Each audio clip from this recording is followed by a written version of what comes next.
జై శ్రీరామ్. అందరికీ నమస్కారం. వెల్కమ్ టు న్యూస్ అఖండ. నేను మీ కస్తూరి శ్రీధర్. మిత్రులారా, పశ్చిమాసియా ప్రస్తుతం అత్యంత క్లిష్టమైన అలాగే ఉద్రిక్తమైన పరిస్థితులు గుండా పోతుంది.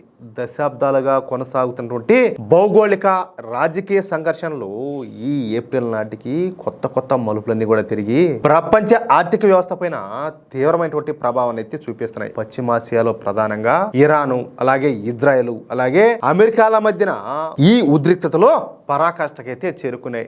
ఏప్రిల్ నెల మొదట్లో దౌత్యపరమైనటువంటి చర్చల ఫలితంగా 2 వారాల పాటు తాత్కాలిక కాల్పుల విరమణ ఒప్పందం అయితే కుదిరింది. అయితే క్షేత్రస్థాయిలో ఆ పరిస్థితులు ఇంకా పూర్తిగా అయితే సద్దుమణగల. పైగా ఇంకా కూడా ఈ భయానక పరిస్థితులన్నీ కూడా ఏర్పడుతున్నాయి. ఈ హోర్ముజ్ జలసంధి దగ్గర సరఫరాకు ఆటంకం ఏర్పడడంతో అంతర్జాతీయ మార్కెట్లో ఈ క్రూడ్ ఆయిల్ ధరలు ఒక్కసారిగా పెరిగిపోయినాయి. మార్చి 2026లో ఈ చమురు ధరలు ఫిబ్రవరితో పోలిస్తే దాదాపుగా 64.5% మేర పెరగడం గమనార్హం అన్నమాట. షిప్పింగ్ మార్గాల్లో ఈ అస్థిరత వల్ల రవాణా ఖర్చులన్నీ కూడా పెరిగిపోయి నిత్యావసర వస్తువుల ధరలపైన కూడా భారం అయితే పడుతుంది. అయితే ఈ దిక్కుమాలినటువంటి పాకిస్తాన్ లో ఇరాను అలాగే అమెరికా దేశాల మధ్య జరిగినటువంటి ఈ శాంతి చర్చలు అనేవి అటర్ ఫ్లాప్ అయిపోయినాయి. కనీసం ఒక అవగాహన కూడా ఇరు దేశాలు కూడా రాలేకపోయినాయి. దీంతో ఈ హోర్ముజ్ జలసంధిని మళ్ళీ ఇరాన్ అయితే మూసేసింది. దీంతో ఇరాన్ ఓడరేవులు తీర ప్రాంతాలను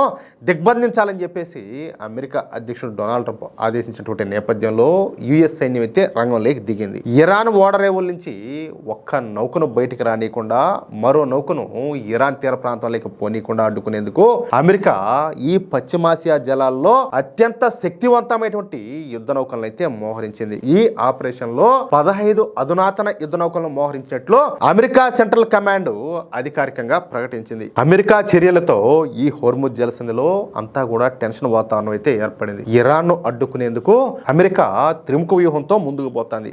సముద్ర జలాల్లో ఉండి ఈ గాలిలోను అలాగే నేలపైన సముద్ర మార్గంలో ఈ విధంగా అన్ని విధాల దాడులను తిప్పికొట్టి ఇరాన్ దెబ్బ కొట్టేందుకు అమెరికా 15 అత్యంత శక్తివంతమైనటువంటి యుద్ధ నౌకలను అయితే మోహరించింది. ఇరాన్ ను అన్ని వైపులా అడ్డుకునే సామర్థ్యం వీటి సొంతం అన్నమాట.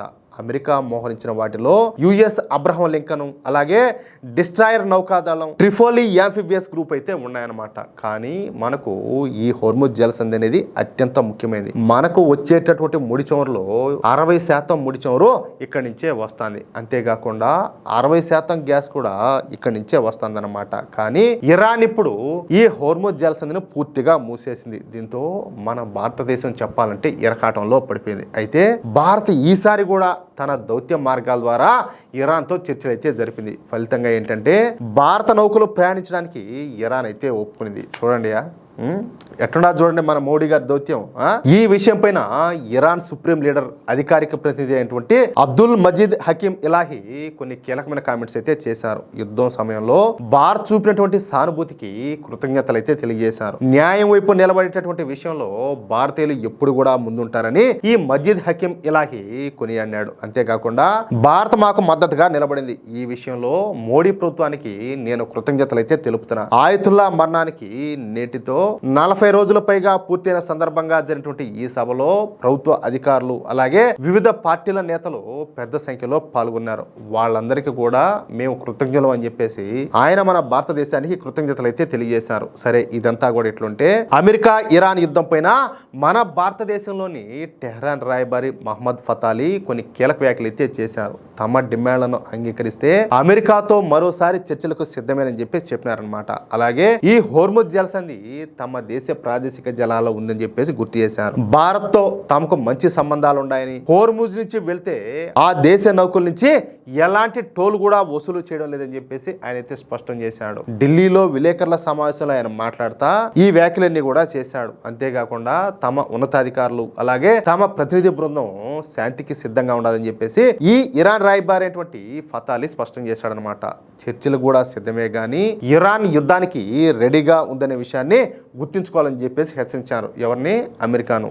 పాకిస్తాన్లోని ఇస్లామాబాద్లో జరిగినటువంటి చర్చల్లో అణు కార్యక్రమం, అలాగే ఆంక్షల ఎత్తివేత, యుద్ధ పరిహారం వంటి అంశాలు చర్చకు వచ్చినాయి. అయితే అమెరికా చేసినటువంటి చట్టవిరుద్ధమైన డిమాండ్ల వల్లే ఒప్పందం కుదరలేదని చెప్పేసి ఆయన అయితే తెలియజేశాడు. ఇక భారత్ ఇరాన్కు చిరకాల మిత్రదేశమని, ఆపద సమయాల్లో అనేక సార్లు భారత్ ఇరాన్ను ఆదుకునిందని, తమకు కావాల్సినటువంటి నిత్యావసర వస్తువులను భారత్ అందిస్తూనే వచ్చిందని, ఈ యుద్ధ విషయంలో కూడా భారత్ ఎటువైపు కూడా పోకుండా స్థిరంగా ఉందని, అందుకే ఈ భారతీయ నౌకలు హోర్ముజ్ జలసంధిలో స్వేచ్ఛగా ప్రయాణించవచ్చని, భారత్కు చెందినటువంటి ఎన్ని నౌకలు హోర్ముజ్ జలసంధిలోకి వచ్చినా మేము అందుకు అంగీకరిస్తామని తెలియజేశాడు. అయితే అదే సమయంలో మొన్న పాకిస్తాన్కు చెందినటువంటి 2 ఆయిల్ ట్యాంకర్లను ఇరాన్ హోర్ముజ్ జలసంధిలో నిలిపివేయడం గమనార్హం అన్నమాట. చూసారా, అది వాళ్ళ బతుకు. అంటే ఇరాన్ పాకిస్తాన్ కన్నా మన భారతదేశాన్ని ఎక్కువగా నమ్ముతుందన్నమాట. అందులో ఉన్నదేంది, ముస్లిం దేశం, కానీ మన దేశాన్ని ఎక్కువ నమ్ముతుంది. చూసారా,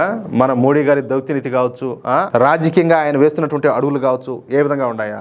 మళ్ళీ ఇక్కడ కొంతమంది మాట్లాడుతూ ఉంటారు, వాళ్ళు ఏదో పెద్ద మేధావులైనట్టు, వాళ్ళ నాయకులు ఏదో పెద్ద మేధావులైనట్టు. ఏం చెప్పాలి ఇలాంటి మూర్ఖులందరినీ కూడా, ఎట్లా ఏ విధంగా బాగు చేయాలా? మిత్రులారా, ఈ వీడియో కనుక మీకు నచ్చినట్లయితే ఖచ్చితంగా ఈ వీడియోను లైక్ చేసి మీ మిత్రులకు, అలాగే మీరు ఉన్నటువంటి వాట్సాప్ గ్రూపులోను, ఫేస్బుక్ గ్రూపులోను తప్పనిసరిగా షేర్ చేయండి. అలాగే మీ యొక్క అమూల్యమైనటువంటి అభిప్రాయాన్ని తప్పనిసరిగా కామెంట్ రూపంలో తెలియజేయండి. ఇంకో విషయం ఏంటంటే, ఇంతవరకు మీరు గనక మన ఛానల్ను సబ్స్క్రైబ్ చేసుకున్నట్లయితే ప్రతి ఒక్కరు కూడా మన ఛానల్ను సబ్స్క్రైబ్ చేసుకోండి, సపోర్ట్ చేయండి ప్లీజ్. జై శ్రీరామ్, జై హింద్, భారత్ మాతాకి జై.